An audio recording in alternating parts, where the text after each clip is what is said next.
অনেকদিন পর নেহারি রান্না করেছি আর নেহারি রান্না করলে আমি সবসময় বাসায় সফট একটা নান নিজেই তৈরি করে নেই। এই নানটা দিয়ে আপনারা বাচ্চাদেরকে যে কোনো কিছু দিয়ে রোল তৈরি করে দিতে পারবেন। আজকে ঝটপট আপনাদের সাথে নানের রেসিপিটাই শেয়ার করছি। আসসালামু আলাইকুম, সেলিনাস ক্রিয়েটিভিটি থেকে আমি সেলিনা আপনাদের সবার সাথে নতুন আরও একটা ব্লগ ভিডিও শেয়ার করছি। আশা করছি আজকের ভিডিওটা আপনাদের ভালো লাগবে। আপনারা হয়তো অনেকেই পাউন্ড শপে এই সার্ভিং ডিশটা অনেকবার দেখেছেন, অনেকভাবে প্যাকেট হয়ে এসেছে। আর এই প্যাকেটটা না 9 পাউন্ডের ছিল, সেদিন গিয়ে দেখলাম 5 পাউন্ডে দিয়ে দিয়েছে, তো আমি আমার জন্য একটা এনেছি। প্রায় 7-8 মাস আগে আপনাদের সাথে শেয়ার করেছিলাম পাউন্ড শপ থেকে এই ডিশটাই আমি প্যাকেটে কিনেছিলাম 3টা গিফটের জন্য। তো ওই প্যাকেটগুলোর দাম 8 পাউন্ড ছিল। বাসায় আসার পরে মনে হলো আমার জন্য একটা আনা উচিত ছিল। আসলে এরকম ছোট ছোট জিনিস সার্ভ করার জন্য আমার বেশ কিছু ডিশ আছে, ওই কারণেই প্রথমে আনিনি। তবে আজকে সেট করার পর খুব ভালো লাগছিল, জিনিসটা খুব কিউট। হঠাৎ মাছ মাংস কিনতে গিয়ে পায়া পেয়েছি, তবে এগুলো দোকানে ছোট ছোট করে কেটে এনেছে, তারপরও নিয়ে এসেছি, অনেক দিন খাওয়া হয়নি। তো গত 2 দিন ধরে জাল করেছি। আমরা যখন নিহারি রান্না করি তখন বেশ লম্বা সময় ধরে জাল করে খাই, ভালো লাগে। আজকে ফাইনালি খাবো। আজকে আমরা নিহারিটা নান দিয়ে খাবো, তবে নানটা আমি পাতলা রুটির মতো করে বানাবো। আর এই যে ডোটা, এটা দিয়ে আপনারা পিৎজাও বানাতে পারবেন। যারা পিৎজার রেসিপি চেয়েছেন তারা চাইলে এই রেসিপিটা ফলো করতে পারেন। আমি এখানে 6 কাপ ময়দা নিয়েছি, সাথে স্বাদ মতো লবণ দিয়ে দিচ্ছি। প্রতি কাপ ময়দার জন্য আপনারা 1 চা চামচ করে চিনিটা দিতে পারেন। টক দই আপনারা প্রতি কাপের জন্য 1 টেবিল চামচ করে দিতে পারেন। আর তেল একইভাবে 1 টেবিল চামচ করে দিতে পারেন, তবে তেলটা আমি একটু কমিয়ে দিয়েছি। আর এই যে এখানে ইস্টটা দেখতে পাচ্ছেন, এটা আমি আগে একটু হালকা গরম পানিতে ভিজিয়ে নিয়েছি। এখানে আমি উঁচু করে 1 টেবিল চামচ ইস্ট আগে ভিজিয়ে নিয়েছিলাম। আমি সাধারণত 4 কাপ ময়দার জন্য 1 টেবিল চামচ ইস্ট ব্যবহার করি। তো যাই হোক, সব কিছু মিলানোর পর এখানে একদম ট্যাপের যে নর্মাল পানিটা আছে সেটা দিয়েই আমি এই ডোটা তৈরি করে নিচ্ছি। নান, পিৎজা, নান পরোটা কিংবা ব্রেড যেটাই বানান না কেন, এই ডোটা না আপনারা একটু সফট করে তৈরি করবেন। যত বেশি শক্ত করবেন তত নান বা ব্রেড ফুলতে চাইবে না। তো এই ডোটাকে একটু সাবধানে আপনারা ঠিক এরকম একটু প্যাচপ্যাচে করে তৈরি করবেন। এই যে ডোটা ধরেন প্রথমে শক্ত করে ফেললেন, এরপরে পানি দিয়ে প্যাচপ্যাচে করলেন, কিংবা প্রথমে প্যাচপ্যাচে করে ফেললেন পরে আবার ময়দা দিবেন, ওভাবে করলে একদম ভালো হবে না। তো যাই হোক, এই তো এটাকে তৈরি করে আমি একটা পাশে রেখে দিচ্ছি। হাতে যদি সময় থাকে তো লম্বা সময় ধরেই ভিজিয়ে রাখবেন, আর সময় না থাকলে আমার মতো একটা হাঁড়িতে একটু গরম পানি করবেন, খুবই কুসুম গরম পানি, তার উপর এইভাবে বলটা বসিয়ে রাখবেন, দেখবেন 1 ঘন্টায় এই ডোটা সেট হয়ে যাবে। আমাদের এখানে প্রায়ই ঠান্ডা থাকে, তো দেখা যায় কয়েক ঘন্টায়ও না এই ডোটা ফুলতে চায় না। আর যদি না ফুলে তাহলে যাই বানান না কেন সেটা পারফেক্ট হবে না। তবে বাংলাদেশে যারা আছেন আপনারা চাইলে কয়েক ঘন্টা আগে এই ডোটা বানিয়ে উইন্ডোর পাশে, যেখানে একটু রোদ আসে, বা চুলার পাশে রেখে দিবেন, দেখবেন যে একদম ফুলে ফেপে দ্বিগুণ হয়ে যাবে। আজকে আমার আগে থেকেই প্ল্যান ছিল সন্ধ্যায় আমি এই খাবারগুলো বানাবো। তো সেই জন্য করেছি কি, 3টা বাজে মাখিয়ে ডোটাকে রেখে দিয়েছি, এর মাঝে বাচ্চাদেরকে স্কুল থেকে এনেছি। আর এই 2-2.5 ঘন্টায় দেখেন এই ডোটা একদম সেট হয়ে গেছে। আপনারা যাই বানান না কেন, আপনাদের জিনিসটা বানানোর আগে ডোটা যদি এরকমভাবে ফুলে ফেপে জালিদার না হয়, পরে দেখবেন কি ওই যে পিৎজা কিংবা রুটি, নান যেটাই বানান না কেন, ওর ভেতরে জালিটা হবে না, সফট হবে না। তো সেই কারণে আমি বলবো বানানোর আগে অবশ্যই যেন এই ডোটা সেট হয়, সেটা একটু খেয়াল রাখবেন।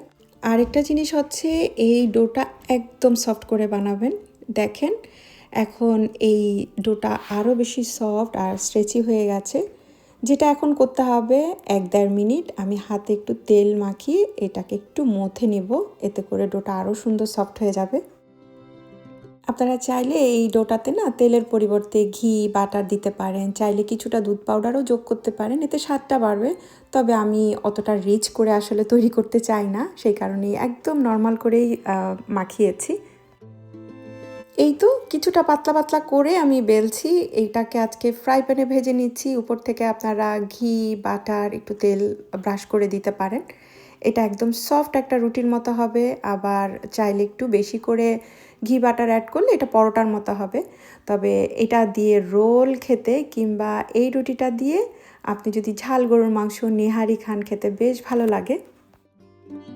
কয়েকবার আপনাদের সাথে শেয়ার করেছিলাম সেম ডোটা দিয়ে আপনারা লোহার তাওয়াতে লবণ পানি ছিটা দিয়ে তার মধ্যে মোটা মোটা করে এই রুটি দিয়ে নান রুটি কিংবা তন্দুরি রুটি যে বলে সেটাও আপনারা বানাতে পারবেন একই ডোটাই।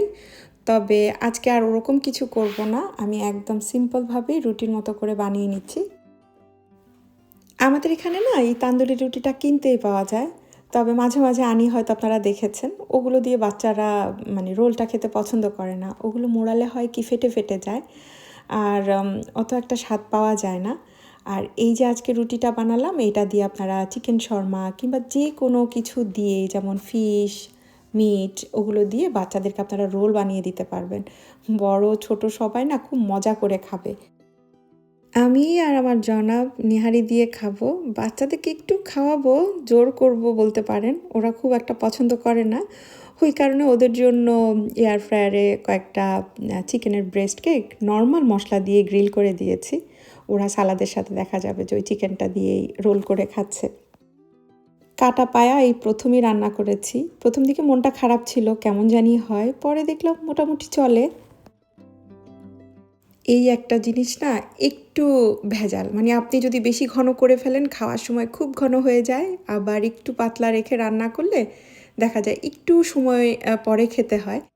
যেদিনই রান্না করি সেদিন দেখা যায় খুব টেনশানে থাকি, ঘন না জানি পাতলা হয়। তো আলহামদুলিল্লাহ খাওয়ার সময় বেশ ভালোই লেগেছে। আজকে আমরা 6:30টার মধ্যে রাতের খাবার দাবার শেষ করে ফেলেছি। এর মাঝখানে আমি ফ্রেশ হয়ে এশার নামাজ পড়েও দেখলাম যে মাত্র 7টা বেজেছে। তখন মনে হলো যে আমি আমার এই ইম্পর্ট্যান্ট কাজটা একটু করে ফেলি। যাদের বোনে প্রবলেম আছে বা আমার মতো একিং বা হাড়ে কামড়ানোর একটা মানে ব্যথা আছে, তাদের জন্য না এই তিলের যে কোনো জিনিস বা তিল খাওয়াটা খুব ইম্পর্টেন্ট বা খেলে বেশ উপকার হয়। তো আমি প্রায়ই দেখা যায় কি আমার জন্য এরকম তিলের বাটা তৈরি করে রাখি। সারাদিন এটা সেটা সবই করা হয়, নিজের কাজটা করতে এলে মনে হয় যে আলসেমি লাগে। তো আজকে যেহেতু সময় আছে ভাবলাম আজকে বানিয়ে ফেলি, আবার বেশ কিছুদিন চলে যাবে। এই তিলের খাজার রেসিপি আমার সেলিনাস ক্রিয়েটিভিটি চ্যানেলে অনেকবার শেয়ার করেছি, তবে যারা প্রপারভাবে দেখতে চান তারা চাইলে আমার রান্নার চ্যানেল সেলিনাস কিচেনেও ঘুরে আসতে পারেন, সেখানে নতুন করে এটা আমি আবার আপলোড দিয়েছি। আগে মাঝে মাঝে করতাম কি এই তিলের সাথে না আমি বিভিন্ন ধরনের বিচির প্যাকেট যে মার্কেটে পাওয়া যায় সেগুলো দিয়ে দিতাম, হালকা একটু ভেজে তারপরে দিয়ে দিতাম, আবার ওগুলো এমনিতেও দেওয়া যায়। মাঝে মাঝে বাসায় যে বিভিন্ন ধরনের বাদাম থাকে, যেমন কাঠবাদাম, চীনা বাদাম, ওয়ালনাট, ওগুলোও দিয়ে দিতাম, মানে এগুলোকে আধা ভাঙা করে করে দিয়ে দিতাম। এখন আর সময় হয় না, ওভাবে মার্কেটেও যাওয়া হয় না, এগুলো বাসায় ওভাবে থাকেও না। তো তিলটা আমি সব সময় মানে রাখি, কয়েক কেজি করে রাখি। আমি একেবারে কম গুড় দিয়ে করেছি। অনেকে বলেন যে গুড় কম দিলে এগুলো শক্ত হতে চায় না বা জমতে চায় না। আসলে সেটা গুড়ের জন্য না, ওই যে প্রথমে গুড়ের শিরাটা জাল করে যে আঠা ধরাতে হয়, সেটা যদি আপনি কম জাল করেন তাহলে দেখা যাবে যে এগুলো জমাট বাঁধতে চাইবে না। আজকে যেটা বানিয়েছি দেখেন, এতে গুড়ের যে মিষ্টি বা গুড়ের যে লেয়ার সেটা একদম কম। এই যে দেখেন কাছ থেকে দেখাচ্ছি, গুড়ের যে চিটচিটে একটা ভাব সেটা কিন্তু বোঝাই যাচ্ছে না। তো সেই ক্ষেত্রে আমি কিন্তু রেসিপিতে বলেই দিয়েছি, একেবারে সব একসাথে ঢেলে দিবেন না তিল, শেষের দিকের কিছুটা হাতে রাখবেন। যদি আপনি মনে করেন যে না আপনার এই মিষ্টিটাই যথেষ্ট, তো পরেরটুকু দিবেন না। আর যদি মনে করেন যে বেশি প্যাচপ্যাচে লাগছে তাহলে আপনারা তিলগুলো দিবেন। আসলে ওই যে আমরা তিল বা গুড় ব্যবহার করি, এক একজনেরটা এক এক কোম্পানির তো এক এক রকম হয়, তো এগুলো বুঝেই একটু করতে হয়। আজকে ভিডিওর প্রায় শেষে চলে এসেছি, বিদায় নিয়ে নিচ্ছি, নতুন ব্লগ নিয়ে ফিরবো। আল্লাহ হাফেজ, আসসালামু আলাইকুম।